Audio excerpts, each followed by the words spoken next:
So what I'm going to do now is take a very basic drum loop like this and turn it into something my own, something very unique and interesting. So this is how the basic drum loop sounds initially.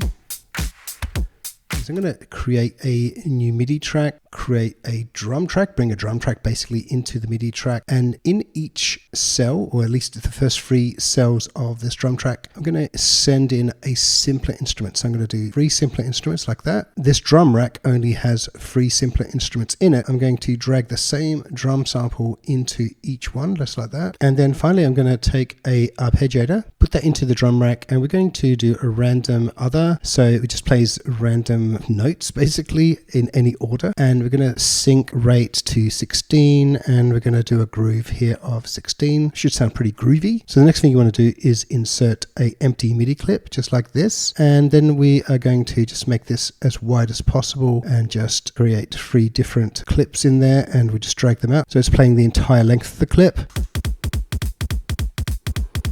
Okay, so we're going to make some variations to this, so don't worry. So first thing we want to do is we want to change some of these to one shot or slice. So we're going to change this one to one shot, this one here to slice, and this one here to slice.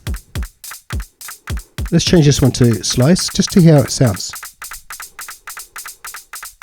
Now let's change the sensitivity so we have a lot less samples to choose from in all of them. If it's sounding a bit bare, you might want to increase the sensitivity.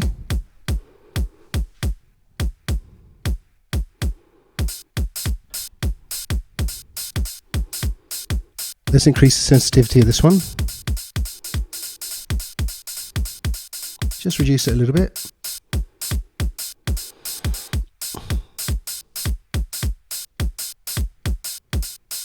Now we may want to do some really funky stuff like increase the transposition.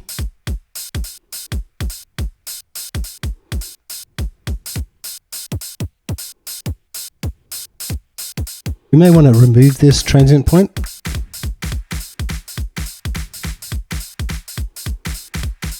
Increase the transposition there.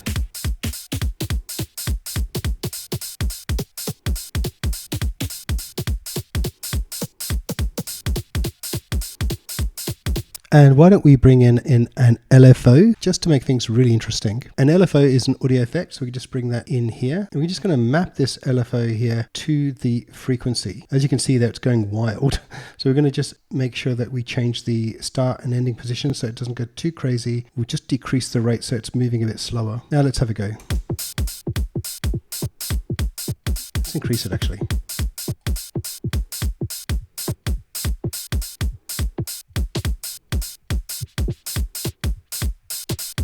Let's map something else here that will be really interesting. So for example, might want to map that transposition. Just make the start and minimum maximum positions a bit different. Now this LFO will basically work the same way for both a transposition and for frequencies. Duplicate the LFO and create another instance of the LFO and just create a brand new one mapping the transposition just like that, and we'll just have that really slowly moving, not too fast, and we'll see that's just going all the way from 0 to the 100. So we're just going to have the starting position be a bit higher and the ending position be a bit lower. So now let's just take a listen.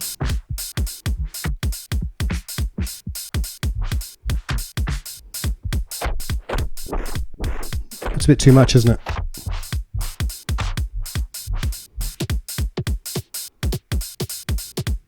Let's increase the depth, reduce the depth.